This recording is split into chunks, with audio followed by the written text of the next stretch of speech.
connaître les coraux. Et petit huilateye. Comme à l'accoutumée. Nanat wa yao. Nous sommes de nouveau de sortir. Taratu arur arhei. L'oreille est hardie. Restez hardi, moussaillon, moussaillon, moussaillon. Patrice et Lydie Kozak.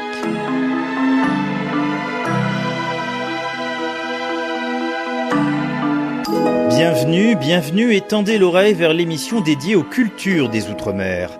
On est loin d'avoir tout dit sur l'esclavage et sur ses conséquences que nous vivons encore aujourd'hui, n'en déplaise aux grincheux amnésiques, ceux qui voudraient faire croire que ce passé n'appartient qu'au passé, qu'il est loin ou qu'il doit être mis de côté comme un temps de repentance qui n'aurait plus cours aujourd'hui. Oublier, arrêter de se plaindre et aller de l'avant, disent-ils, c'est une attitude non seulement idiote mais irresponsable. C'est fermer les yeux sur ce qui a fait l'identité d'un pays, d'une nation, d'un continent tout entier.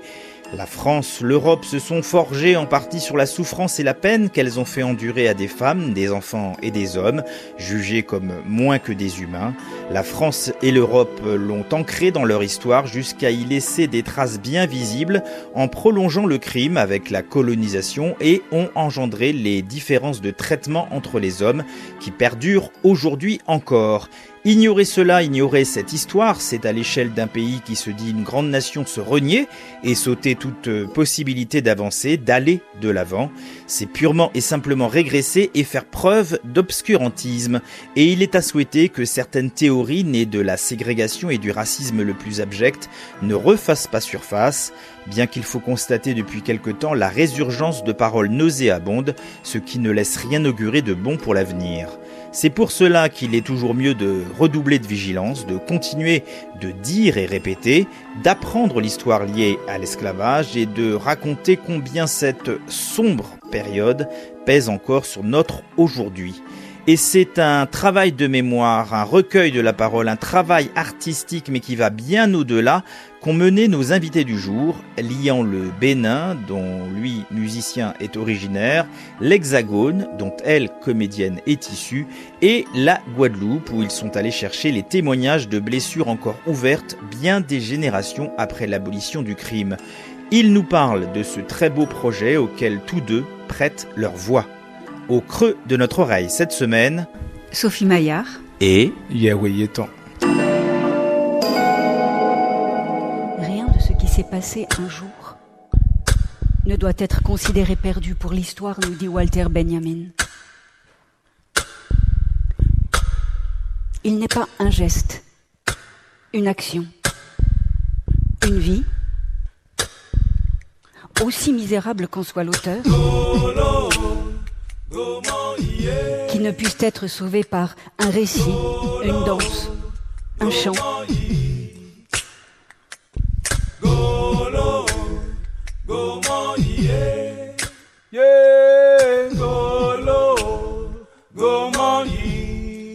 Sophie Maillard et Yahweh Yeton, bonjour. Bonjour. Bonjour. Je vous cueille tout de suite après cette première de ce qui va être amené à être un spectacle, ou en tout cas un projet qui n'en est qu'à son début, un concert lecture. Je vais essayer de le résumer ainsi, un concert lecture avec des musiques, notamment inspirées de la musique et de la tradition béninoise, avec des textes, des mots qui ont été notamment recueillis au cours d'un séminaire que vous avez fait en Guadeloupe. Mais vous allez nous expliciter tout ça. Voilà, Sophie Maillard, vous êtes comédienne, Yahweh Yeton, vous êtes musicien, multi-instrumentiste. La tradition de ce podcast veut que ce soit les invités qui dressent leur autoportrait en quelques lignes. Qu'est-ce qu'il faut connaître de vous pour commencer, Sophie Maillard, donc comédienne, et qu'est-ce qu'il faut connaître de vous pour mieux entendre et comprendre ce que vous allez nous raconter tout au long de cet entretien? En tant que comédienne, j'accorde une place extrêmement importante à la lecture à voix haute. Pour moi, c'est autant que l'interprétation un art, la lecture à voix haute. Et puis sinon, je consacre toute ma vie alors pas metteur en scène, mais metteuse en espace, à la création in situ. Je travaille dehors, dans et pour le paysage. Yahweh Yeton, vous, voilà, en quelques lignes, votre autoportrait, quel serait-il? Comment vous présenteriez-vous au monde? Yahweh Yeton, c'est un amoureux de la mémoire et un porteur de mémoire qui essaye de réveiller et de valoriser tout ce qu'on a comme patrimoine immatériel sur la langue, le patrimoine rythmique béninoise et en l'âge, tout ce qui a rapport avec tout ce qui est l'histoire des Noirs, que ça soit de l'esclavage, de la colonisation. Je suis quelqu'un qui travaille, qui est féru de toutes ces histoires et j'essaye de les transmettre sur scène à travers mon art.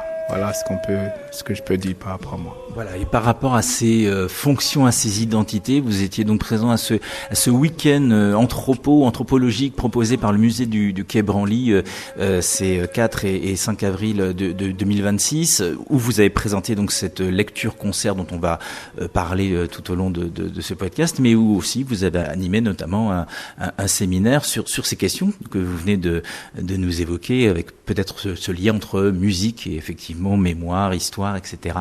Déjà, le titre de cette lecture conseil, c'est un mot, j'imagine qu'il est en béninois. On va expliciter ce qu'il veut dire, de quoi il est porteur. C'est en Yoruba qui se dit Silou Akoko. Et Silou Akoko, c'est au fil du temps, porteur de temps, au rythme du temps. Voilà ce que ça veut dire, le titre de la création.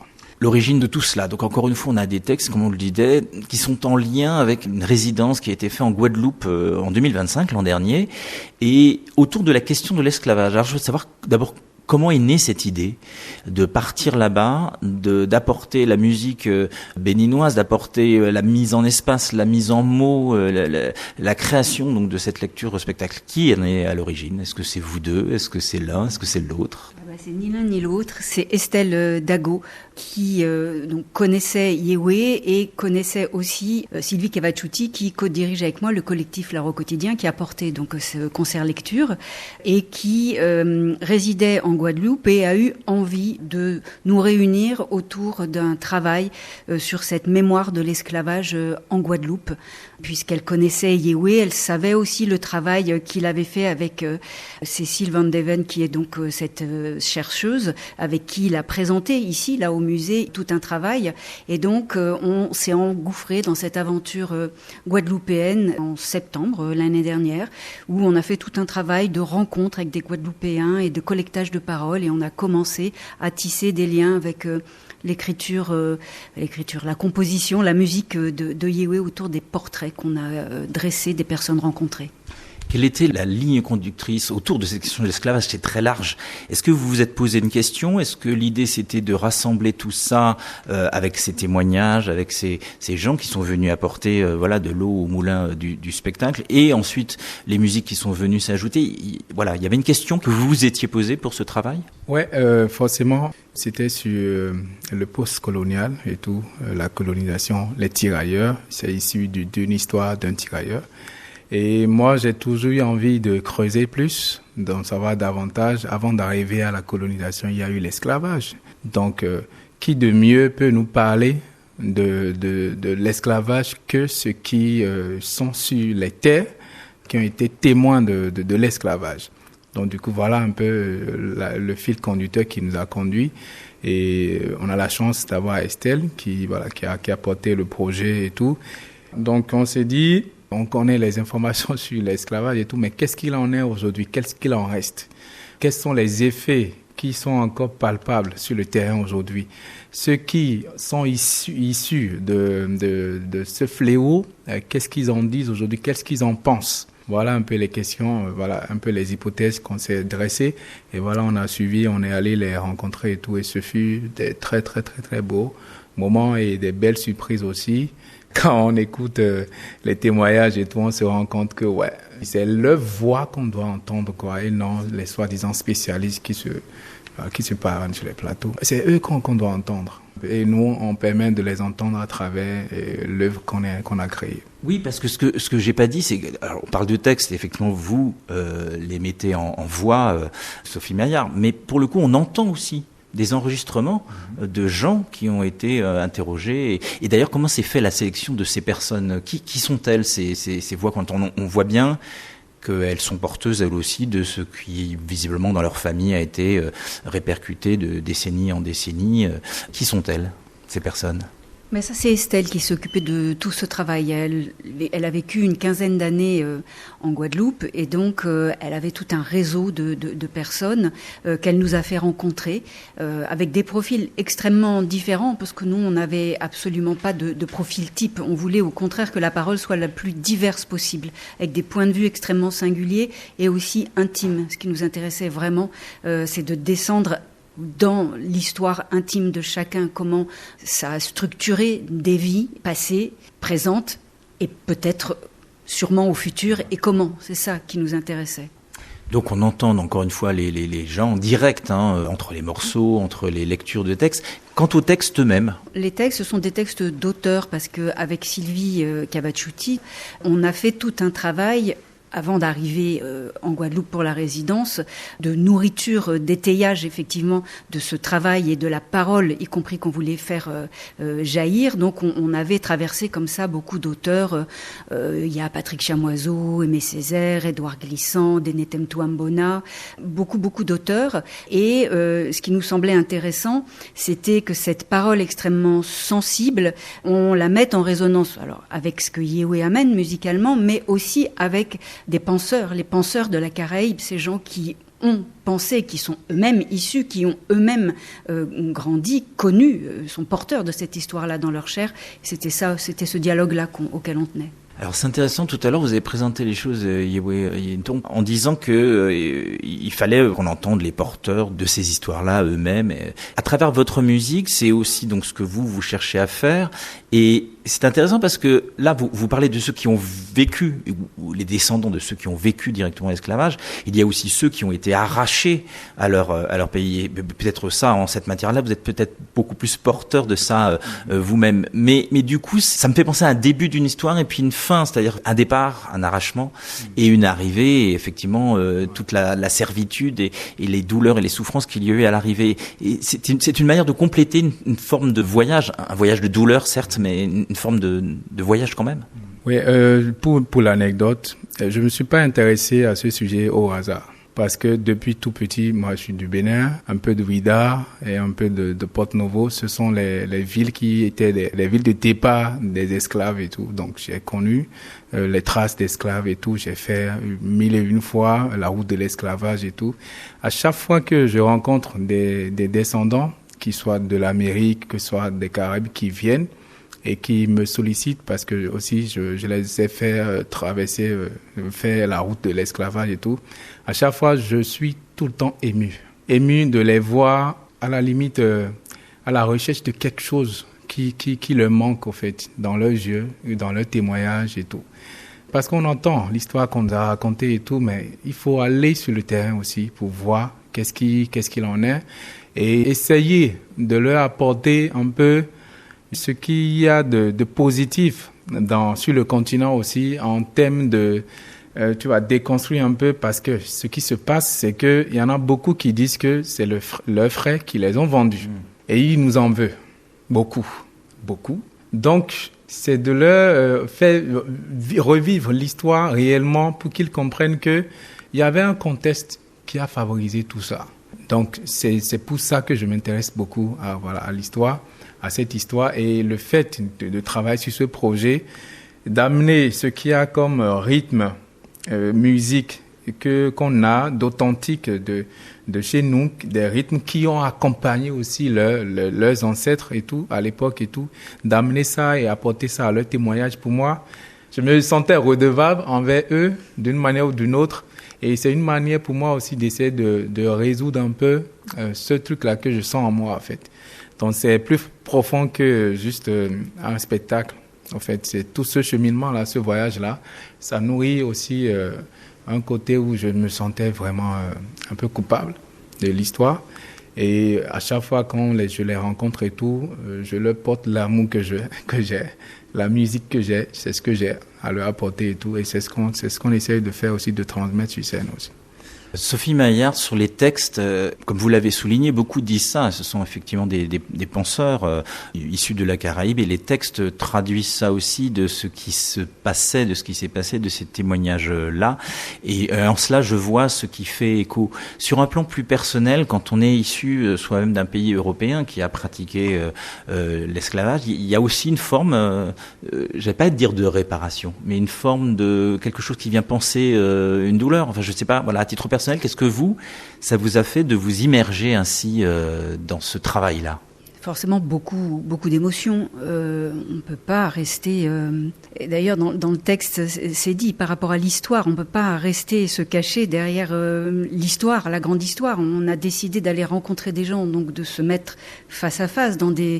Avec Sylvie, on mène des interviews face à face, seul à seul avec les gens. Donc on rentre non seulement en intimité avec eux, mais en intimité avec ce que l'histoire leur a fait à leur famille. Et puis, très personnellement, quand on est allé visiter un site esclavagiste, quand j'ai vu le nom de la famille de colons européens qui avaient exploité le site esclavagiste, c'est le nom de toute une branche de cousins que j'ai en Bretagne. Alors, je peux pas me raconter que ça ne me regarde pas. Et ça fait quoi, juste à titre personnel, justement ? Yéwé parlait d'une forme de responsabilité, il a même prononcé le mot de culpabilité. Qu'est-ce que ça fait à ce moment-là ? Est-ce qu'en tout cas, ce type de spectacle-là et cette manière de faire entendre tout ça, c'est aussi une forme comme je le disais, de pansement, si ce n'est de réparation à titre déjà personnel et puis ensuite artistique aussi ? Oui, forcément. De toute façon, la parole est là pour apaiser, ça c'est sûr. La parole, elle est comme un geste, vers l'autre, un geste vers la reconnaissance de ce qui a été la réalité de ces gens-là. Donc, bien évidemment, oui. Je ne sais pas si ça répare, parce que ça me paraît étrange de le dire comme ça. Mais ce que je sais, en tout cas, c'est que déjà, c'est de se mettre en face, d'écouter, de recevoir et d'essayer de transmettre comme on l'a fait dans l'écriture avec Sylvie et Yéwé. Et c'est elle qui a été à la manœuvre pour rendre tout ça possible. Déjà, tout ce temps qu'on a passé à rendre cela possible et pour qu'on entende ces voix.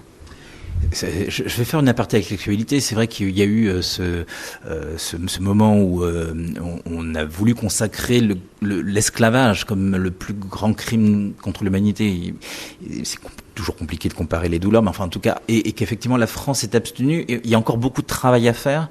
Et ce type de spectacle peut aider aussi à faire entendre un certain nombre de choses, juste qu'on regarde les choses comme elles se sont passées, puisqu'il y a quand même des choses qui ont été établies sur le plan historique. Est-ce que en finalité, cette lecture concert, ce type de projet, ce type de spectacle peut aussi amener à encore mieux faire entendre au plus grand nombre une triste réalité, histoire que, non pas que l'on passe à autre chose, mais histoire que l'on l'assimile et puis qu'on puisse avancer, justement. Je précise aussi que le Bénin s'est abstenu. Le Bénin n'a pas voté ni pour ni contre cette loi-là. Je n'ai pas compris pourquoi. Et donc, du coup, je pense que avant ce travail, je rappelle un petit truc qu'on a fait, vite fait. Je pense que l'objectif, en fait, si les gens ne reconnaissent pas, ceux qui décident ne reconnaissent pas, franchement, faut les laisser, quoi. Maintenant, là, en vrai, ce qu'il faut, c'est que il y en a, la masse, en tout cas, ont compris ce qui s'est passé, et voilà. Et même, il y a l'une de ceux qu'on a interviewé qui avait dit, et l'un des morceaux le dit d'ailleurs, certes, on a connu cette histoire-là. Il ne faut pas rester dans le passé, il ne faut pas l'oublier non plus, mais il faut qu'on avance. Tu vois, il faut qu'on avance. Donc, nous, l'objectif n'est pas de remuer encore, c'est de rester fidèle au témoignage de ceux qui ont vécu le truc, de leurs descendants. C'est de rester fidèle à eux. On a interviewé ceux qui viennent d'Afrique, on a interviewé même les Indiens aussi, un descendant d'Indiens, et c'était l'âge, quoi. Donc, vous avez entendu ce qu'ils disent. Et tout, donc c'est nous, on veut transmettre ça. Ce que ça va donner plus tard, l'écho que ça aura, on ne veut pas le contrôler aussi. Tu vois, donc on reste fidèle au témoignage des autres. Il y en a qui disent, il faut aller de l'avant. Tu vois, il y en a qui disent, on en souffre encore. Il y en a qui disent ça. Il y en a qui disent, ok, certes, mais allons de l'avant. Donc on reste fidèle à ça. Voilà, mais aller de l'avant en connaissance de cause. Est-ce que l'art et la culture, Sophie Maillard, vous, à votre tour peut-être de répondre à cette question, c'est fondamentalement son rôle que de faire entendre ces vérités de vie et de mémoire? Oui, c'est aussi son rôle, oui. Fondamentalement, en tout cas, je dirais que l'art, c'est de venir en permanence ouvrir des possibles, dessiner des imaginaires. Donc forcément que ça vient en contrepoint ébranler certains imaginaires existants en dessinant d'autres, en proposant d'autres. Donc oui, dans ce projet, il y a évidemment il y a les références aux lucioles, il y a le texte à la fin qui vient parler du moment crépuscule, des imaginaires dans lesquels on est. Alors on pourrait dire, ça fait longtemps qu'on est dans des moments crépuscules, si on remonte effectivement au moins là à l'esclavage. Bon, mais il me semble que ça résonne aussi considérablement avec aujourd'hui. On est dans un autre moment crépuscule de nos imaginaires.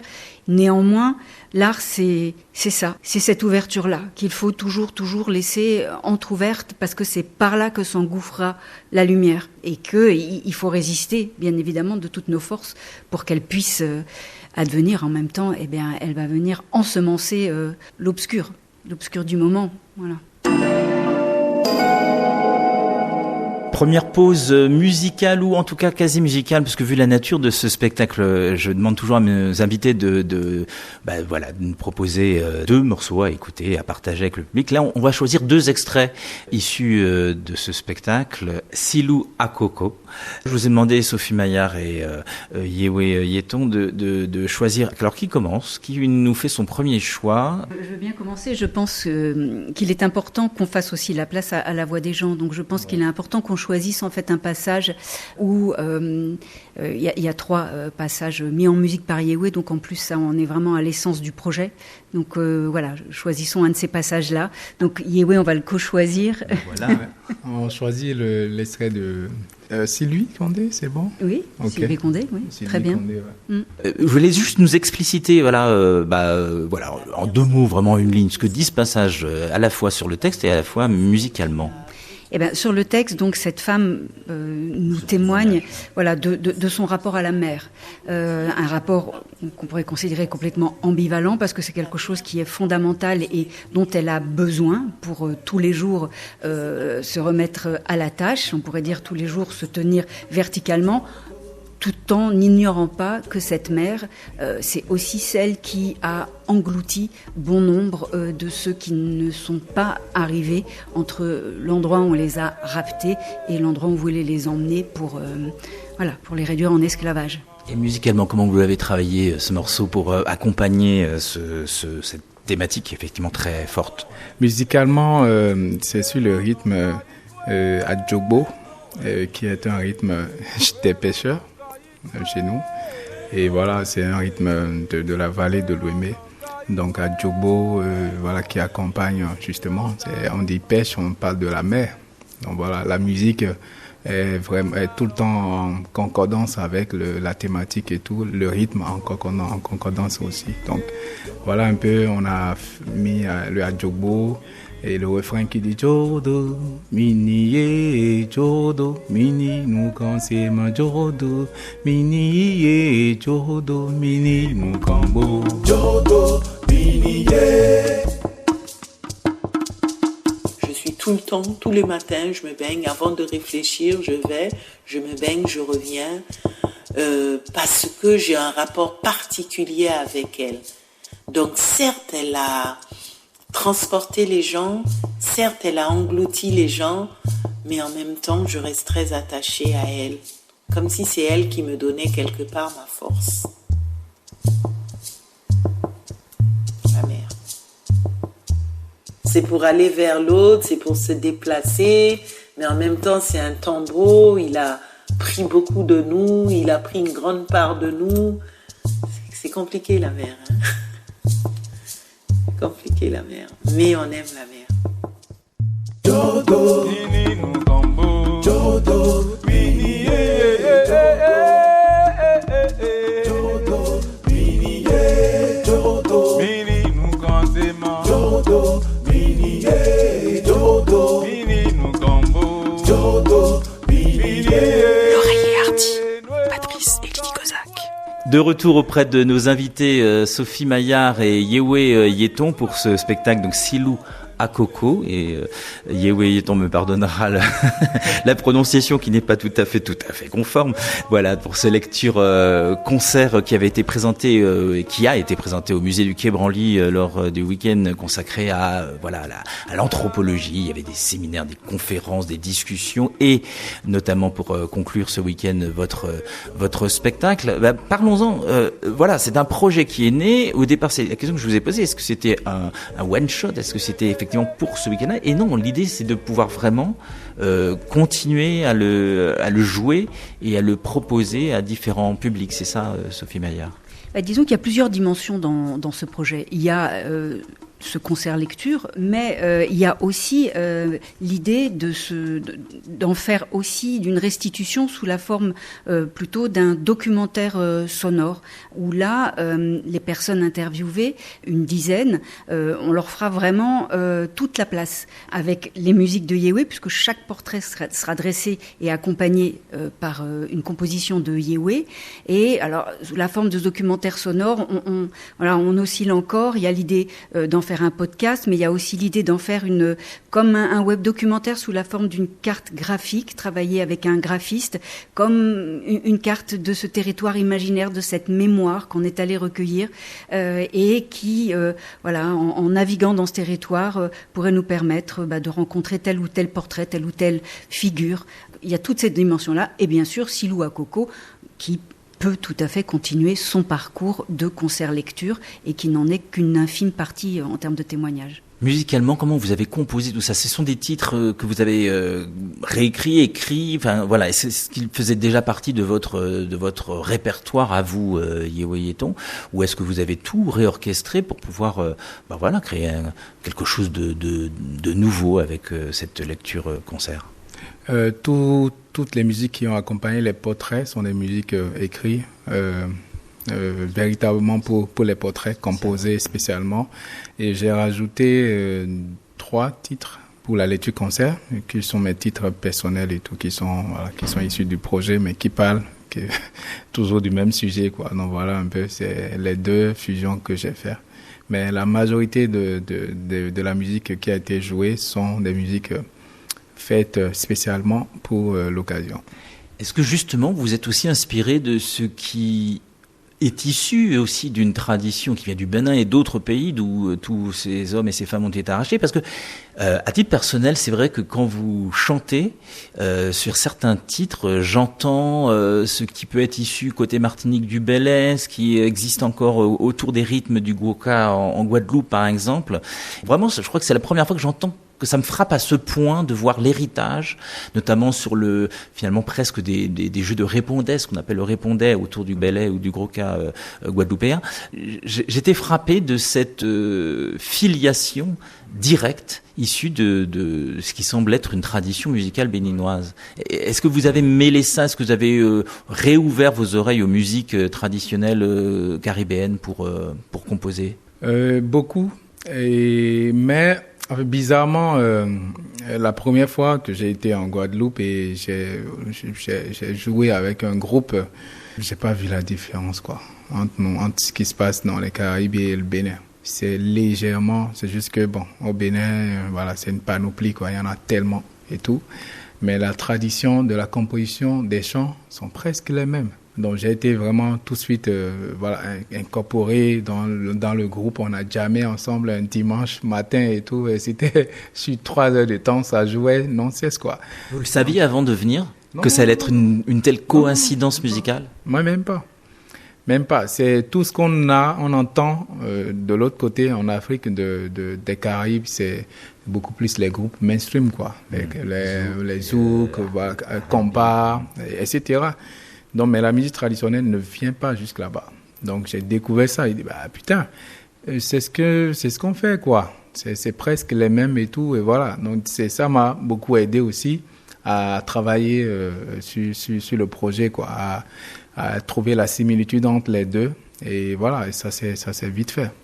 Ça s'est matché tout de suite. Comment vous avez travaillé l'harmonie entre textes, témoignages dont on entend des extraits sonores et puis passages plus musicaux? Ce qui était préexistant, c'est hérité de la résidence qu'on a eue en Guadeloupe en septembre, c'était 3 portraits qui sont présents là. Donc on est parti de là en fait, parce que c'était déjà le point de rencontre entre nous. Et avec Sylvie, on a donc composé la partition à partir de ces projets, en mettant en résonance des textes d'auteurs dont j'ai parlé tout à l'heure. Et avec Yewé, on a continué donc cette conversation avec la musique. Alors entre le Bénin et la France, pas facile parce qu'il faut faire tout ça à distance, avec trop peu de temps ensemble. Voilà, parce que c'est un plaisir aussi. Voilà. Donc on a ravalé un peu notre plaisir et puis on a fait ça différemment. Vous aurez d'autres journées en perspective pour rendre le spectacle et la lecture-concert encore plus éclatante après ce premier passage, cette première scène au musée du Quai Branly. C'est l'heure de votre deuxième choix. Alors, vous êtes un peu compliqué la tâche. Tout à l'heure, l'un devait décider, l'autre ensuite. Maintenant, comme vous avez décidé ensemble, vous allez aussi décider ensemble de ce deuxième extrait. Un deuxième extrait de Silou à Coco. Pourquoi pas la musique de fin, non, Yewé? Ouais, bien sûr. Oreilou, pour où on a eu le public avec nous et tout ça. Je pense que ça serait intéressant. Parce qu'en fait, cette chanson conclut et dit, ok, pour aller de l'avant aussi, on a besoin d'être ensemble. C'est ce que ça veut dire. On a reconnu ce qui s'est passé. Maintenant, mettons-nous ensemble et disons, comment on dit, je vais pas utiliser un gros mot, mais ça veut dire, disons stop, voilà. Disons stop à tout ça et allons de l'avant. C'est ce que veut dire la chanson.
L'oreille a du goût. Le goût de l'enfance nous met du piquant et du croquant dans l'oreille cette semaine avec Anne Bonneau qui a rencontré Stéphanie du côté de Sainte-Suzanne à La Réunion. Le goût acidulé des achards de légumes lui rappelle son enfance auprès de sa grand-mère qui les préparait pour les moments de fête. Écoutez. Le goût de fête. Pour nous, la vraie fête, c'est Noël. Les achards. Ouais. T'es complètement fou. Ma grand-mère ne cuisinait jamais. C'était toujours mon grand-père qui cuisinait. Le seul truc que ma grand-mère faisait, c'était les achards. Ouais, vraiment là, les achards de ma grand-mère. Parce que ça, c'est vraiment quelque chose que tu voyais pas souvent. Mais alors, quand elle le faisait, c'était waouh. Et alors, si ma grand-mère était en train de faire les achards, c'était que là, il y avait une grosse fête. Un mariage, un anniversaire. Enfin, mon anniversaire. C'est des légumes en fait hachés qu'on assaisonne en fait avec une sauce très très épicée, beaucoup de curcuma. Ma grand-mère, elle le faisait vraiment très très acide en fait et très presque comme on pourrait appeler ça aujourd'hui comme des pickles ou des légumes très fermentés parce que du coup comme c'est dans le curcuma et le vinaigre, ça prend bien le goût quoi. Et avec du piment, des gros piments qui te poiquent bien, avec le riz, le grain, curry, mais pas de rougail par contre, je crois pas, parce que s'il y avait Zacha, je crois qu'il y avait pas de rougail. Je sais pas si c'est ok de mélanger les deux. Mais ça fait un véritable scandale dans le pays. L'oreiller hardi, Patrice et Lydie Kozak. Sophie Maillard, Yéwé Yéton, c'est la fin de ce rendez-vous. Merci beaucoup d'avoir accepté de répondre à nos quelques questions en souhaitant longue vie au spectacle Silou à Coco. Pour finir, puisque vous n'avez pas de rendez-vous à nous donner, est-ce qu'il est possible d'entendre juste, parce qu'il faut quand même qu'on puisse entendre aussi votre voix directement en lecture, parce que c'était quand même aussi, ça je l'ai pas dit dès le début, mais c'est quand même la rencontre de deux magnifiques voix, une voix qui dit ces textes des auteurs et qui les fait vivre, et puis votre voix, voilà, qui est accompagnée par votre musique Yéwé Yéton. Pour le coup, Sophie Maillard, est-ce que vous auriez un petit passage court, histoire de nous dire au revoir avec vous, déjà pour commencer? En guise d'au revoir, je vais choisir décidément la fin. Un tout petit texte d'Aimé Césaire qui dit « La chose à souhaiter, c'est le vent. Je me mets sur le passage du vent. Pollen ou aile, je me veux piège avant. Jouet du vent, guette du vent méprisant. Ah, cette route à mi-côte et son surplus solide. J'attends le vent. » Magnifique. Yéwé Yéton, pareil, pour nous dire au revoir, vraiment, allez, quelques secondes de quelque chose qui, voilà, nous permettrait de, comme on dit, de prendre la route. Kutewe amoyilo, mijurodo. Kutewe amoyilo, mijurodo, lo. Diamondia dogie, son kata mawaye. Kutewe amoyilo, mijurodo. Jurodo. Merci. De sublimes voix, je vous l'avais dit. Merci pour le cadeau de fin. Voilà, écoutez, merci d'avoir mis vos mots, vos musiques, vos paroles, vos pensées au creux de notre oreille cette semaine. Si vous voulez réécouter cet entretien avec Sophie Maillard et Yéwé Yéton, c'est sur lapremière.fr. Vous cliquez sur l'oreiller hardi. Et de même, vous faites pareil pour aller sur les plateformes de podcast. Et sur YouTube, nous sommes aussi présents. N'hésitez pas à vous abonner. L'oreille hardi, c'est fini jusqu'au revoir, jusqu'à la semaine prochaine. Restez hardis, moussaillons et à très bientôt pour une nouvelle rencontre.